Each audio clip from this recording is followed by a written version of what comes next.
Demand रखी थी। अभी राजेंद्र राठौड़ साहब के पास मुख्यमंत्री का बनने वाले शपथ लेने वाले उनका फोन आया, सबके सामने भी बात, परिजन भी यहाँ थे।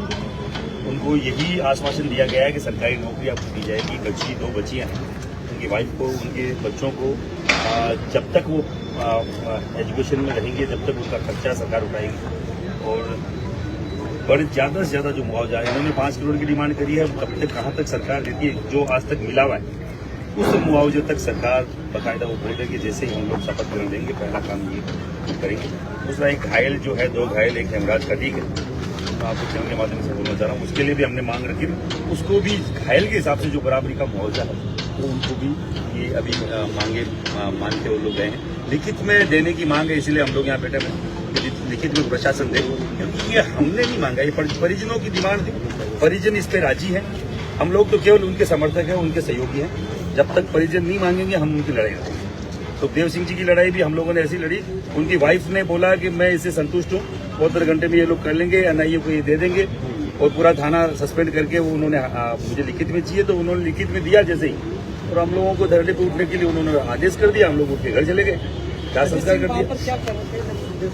वो उनकी सिक्योरिटी में थे, उनको कहीं न कहीं हमेशा वो साथ खड़े रहे, और ऐसे छोटे भाई की तरह हमेशा सुखदेव सिंह जी के साथ वो रहे। आना जाना लगा रहता। हाँ, 1,00,000%। और खुद की जान की बाजी कौन लगाता साहब? भाई को भाई नहीं लगाता। और ऐसे व्यक्तियों का नमन है मेरे पूरे समाज की तरफ से अजीत सिंह जैसे व्यक्तियों को, कि जो अपनी जान की बाजी लगाकर अपनी जान पे खेल गया सुखदेव सिंह जी को बचाने के, और अपनी जान भी आज वो हाथ धो बैठा। उसके परिवार का कहीं न कहीं हम लोग जैसे सुखदेव सिंह की लड़ाई लड़ रहे हैं, अजीत सिंह भी हमारे लिए सुखदेव सिंह से कम नहीं है। जो हमारे व्यक्ति के लिए लड़े, जो हमारे समाज के व्यक्ति, जो किसी भी, हेमराज भी हमारे लिए तो हमारे लिए तो जबरदस्त आदमी। पर वही बात है कि हम बात उठा सकते हैं उन लोगों की जो कहीं न कहीं हमारे लिए लड़ रहे हैं, हमारी समाज की बात कर रहे हैं। कहीं न कहीं हमारे समाज के आला जो लोग हैं उनकी आवाज को दबाने का ये षड्यंत्र है, जो हम लोग नहीं होने देंगे। जैसे सुखदेव सिंह जी कहा करते थे, मैं मर भी जाऊंगा तो 500 सुखदेव सिंह पैदा करके जाऊंगा। आज कहीं न कहीं वो 500 नहीं, 5,000 नहीं, 5 लाखों पे सुखदेव सिंह को पैदा करके गए। आपको भी धमकी? मुझे तो शाम को 8 बजे बाद 9 बजे बाद अगर फोन नहीं बंद करो, दिल्ली धमकियां, कौन मार देगा मालूम नहीं है। और पुलिस वाले देख रहे हैं, इनमें से मारेगा कौन, समझ रहे हैं? मैं तो पुलिस को बोल सकता हूँ, क्योंकि 8-9 बजे बाद यही धमकियों वाले ही फोन आते हैं, और आज से नहीं आ रहे, 18 साल से आ रहे हैं। अगर आप धमकी की बात कर रहे हैं तो 8-9 बजे बाद जैसे माहौल शराब का ऊपर चढ़ता है, वैसे ही फोन कॉल चालू हो जाता है। अब किसको बोलें कि कौन मारने वाला है, कौन बचाने वाला है, कौन गोली चलाएगा, किसी पे क्या बोला जा सकता है। पर केवल यही बोलना चाह रहा हूँ, ये हम लोग सहन करते आए, झेलते आए। लोगों को जो लिखते बिना बात के बोलते हैं, तो बिना हार्ड की जीव है, कुछ भी बोली जा सकती है। कहला में चला रहे हैं आजकल फेसबुक व्हाट्सएप पर, देखो ये नेता क्या कर रहे हैं। यहाँ जान हथेली पे करना पड़ता है। खूब सारे लोग पहले भी मरे हैं। सुखदेव सिंह जी का उसका ताजा उदाहरण है। हमारी विचारधारा अलग हो सकती है, मतभेद हो सकता है, मनभेद नहीं था। कई मंचों पे हम लोग एक दिखे, मेरी संस्था अलग है, उनकी संस्था अलग है, कोई फर्क नहीं पड़ता।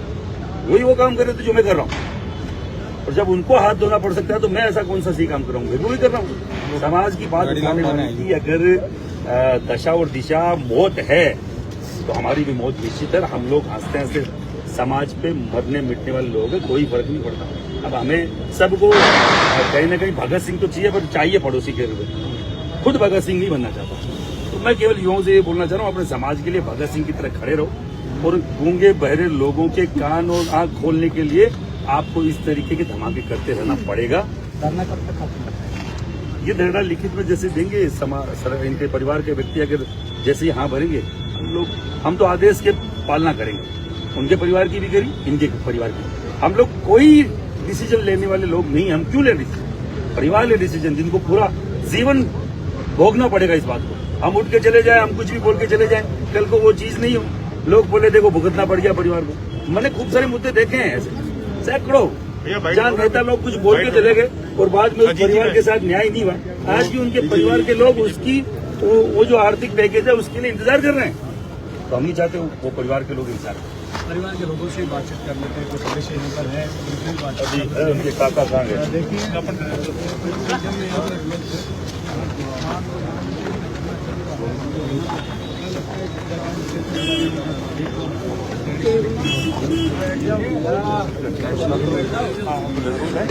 सर, अजीत जी का भी निधन हो गया है, क्या मांगे हैं जिसको लेकर आप लोग आए हैं और यहाँ धरना प्रदर्शन किया जा रहा है? प्रशासन से क्या मांगे हैं? हमारे भाई सुखदेव सिंह के लिए जान की बाजी लड़ाने वाले अजीत सिंह आज 4-5 दिन बाद उनका भी स्वर्गवास हो गया। आपके चैनल के माध्यम से, मीडिया के माध्यम से बोलना चाह रहा हूँ पूरे प्रदेश, पूरे देश के लोगों को, हम मैं कुछ उनके परिवार की जो डिमांड है वो सरकार और प्रशासन पूरी करे। उनकी डिमांड है 5 करोड़ रुपए आर्थिक पैकेज मिले, क्योंकि बहुत गरीब परिवार से केवल 2 बच्चियां बची। उनके बड़े भाई का पहले निधन हो गया, उनकी भाभी का निधन हो गया, उनके जो पिता है उनके कैंसर है। कमाने वाला कोई व्यक्ति घर पे नहीं है। एक महिला बच्ची है, उसकी 2 बच्चियां बच्ची है और एक बुजुर्ग व्यक्ति जो कैंसर से पीड़ित है। बड़ा पैकेज मिले, सरकारी नौकरी उनकी वाइफ को मिले, LLB करके उन्होंने ये कर रखी है, उनको सरकारी नौकरी मिले। और जो 2 बच्चियां हैं उनका भविष्य भी सरकार तय करे, उनकी पढ़ाई लिखाई से लेकर उनकी सरकारी नौकरी तय किया जाए। और ये उन्होंने भी सरकार के नुमाइंदे बनकर राठौर साहब यहाँ आए थे, राजेंद्र राठौर साहब। उन्होंने सीएम जो आने वाले सीएम है जिनका चेहरा नियुक्त हो चुका है, नाम नियुक्त कर दिया गया, डिक्लेयर हो गया, भजन लाल जी का फोन हमारे पास उनके सामने, सबके सामने आया। उन्होंने बोला ये सब मांगे मैं जैसे ही मुख्यमंत्री बनूंगा अमल में लाई जाएगी। उनका परिवार राजी है, लिखित के लिए हम लोग इंतजार कर रहे हैं। जैसे ही लिखित मिलेगा, ये अंतिम संस्कार के लिए बोली रवाना ये लोग करने में है, मैं परिवार के साथ खड़ा हूँ। मुझे जो ये बोलेंगे कि हमें ये चाहिए, इनकी न्याय की लड़ाई है, हम न्याय की लड़ाई में करें। हम तय करने वाले लोग नहीं हैं, हम तय करेंगे भी नहीं, परिवार तय करेगा, क्योंकि जीवन भर उनको इसको भोगना है, हमें नहीं भोगना है। कोई भी नेता आएगा वो नेतागिरी करके चला जाएगा, हम नहीं चाहते ऐसा हो। तो पुरानी खूब सारी ऐसी बातें हुई। 18 तारीख को बड़ा एक हम लोग उनकी एक श्रद्धांजलि सभा रखी गई है भोगा मेडी। पूरे देश का राजपूत, पूरा देश का क्षत्रिय समाज और क्षत्रिय कौम के लोग वहाँ आ रहे हैं। कोई अगर नहीं मानने वाली बातें, हमें लगा कि कहीं न कहीं कमजोरी है, नहीं माना जा रहा है, तो वहाँ पे हम लोग बड़ा हमें क्या करना है। घायल नरेंद्र सिंह और खेमराज खटीक, उनको भी मुआवजा मिले इसी तरीके से, उस पर भी सहमति बनी है।